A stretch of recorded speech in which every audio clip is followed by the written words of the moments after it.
Perhaps my father went to school with this person. Maybe he knew his or her parents.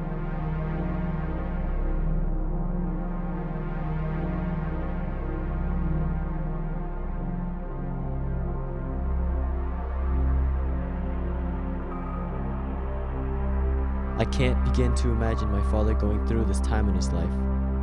Maybe that is why he has brought us here today. He wants us to understand the horror that he was raised with. My mother chose not to be here with us. She would rather forget the fears of the past. My father is still haunted by them.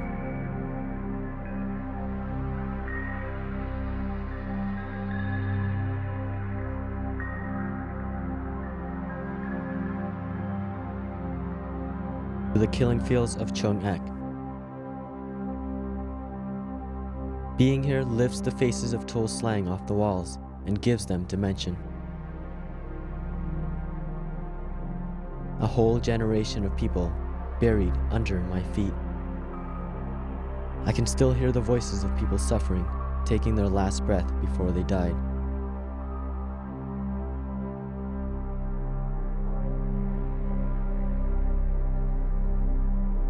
Reading and hearing stories of the war here in Cambodia makes the truth seem like a myth. Being here makes history unfold in front of my eyes. I can no longer tell myself that it's only a story, that it's only a nightmare.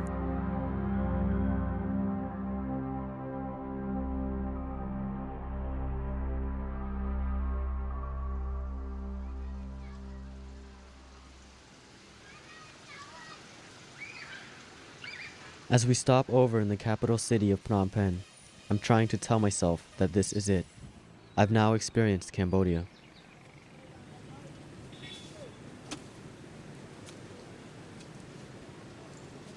Yet I cannot help but feel that something is missing.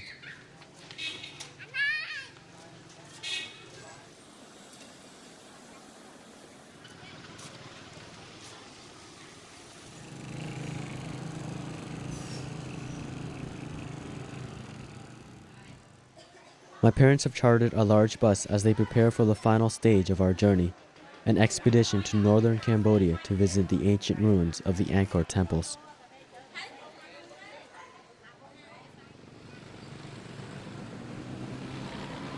We head to Angkor at dawn. I've heard so much about this great wonder of the ancient world, and now I'm so close to it.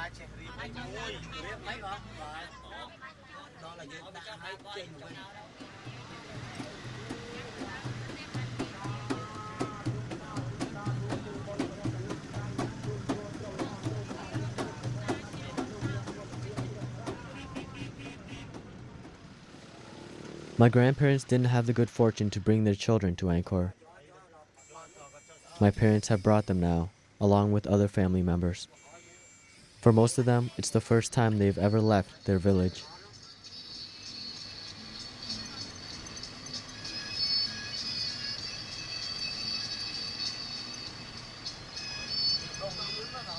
My parents themselves have never laid eyes on this ancient city. Most Cambodians will never make this journey. It's long and tedious, and the cost is far beyond the means of the common villager.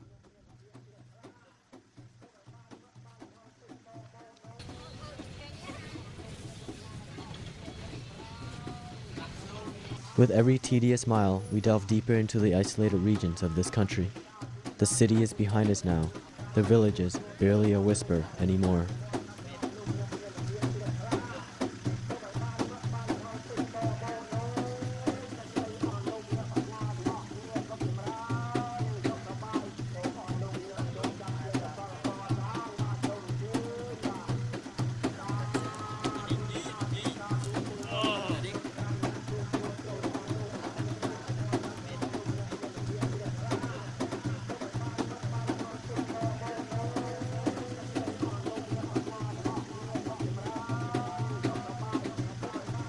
"14 hours and 300 strenuous kilometers later, we've nearly arrived. Tomorrow morning, Angkor will greet us."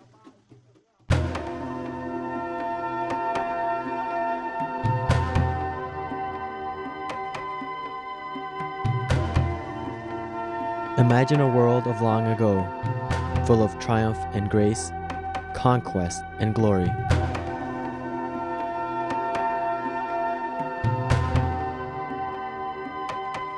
The temples of Angkor exemplify Cambodia's spirit and the strength of the past. For 1,000 years now, the faces that empower Angkor have signified pride, identity, and reasoning, values the Khmer people cherish so much.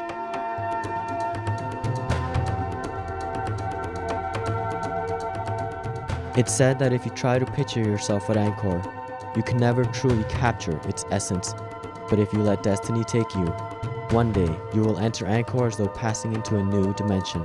Here, you can leave your current life and visit your past existence. You can withstand all obstacles and prepare yourself for new ones ahead. For as long as Angkor stands, the Khmer people will live on.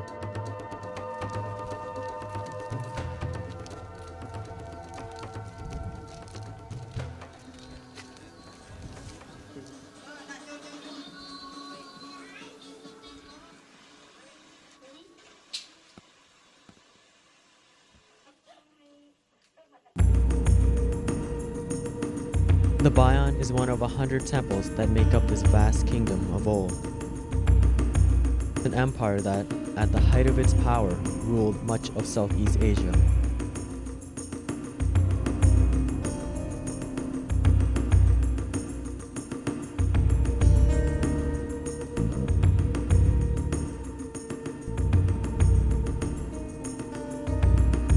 How beautiful are the faces of the gods.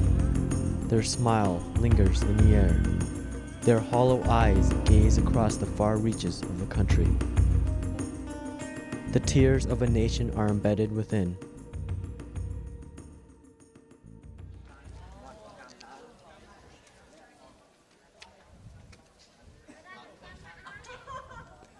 My father's face lights up when he beholds this magical place. He walks along the walls of Angkor as if he were a child.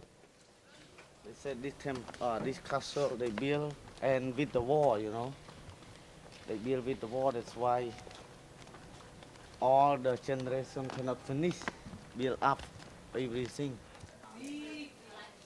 I can see that he still has some love for this country, in spite of the events that surround our visit.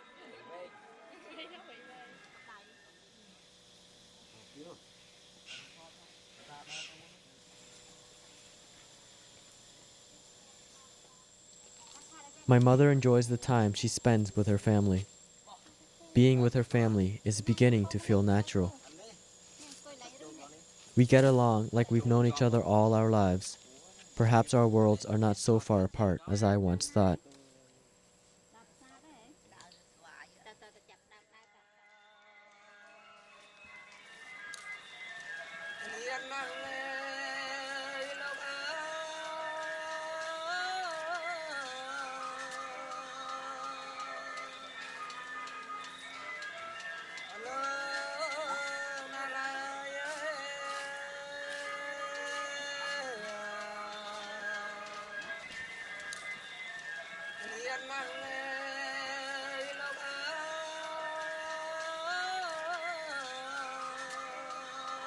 I yearn to look deeper into this despair, for I know that there is still richness inside Cambodia.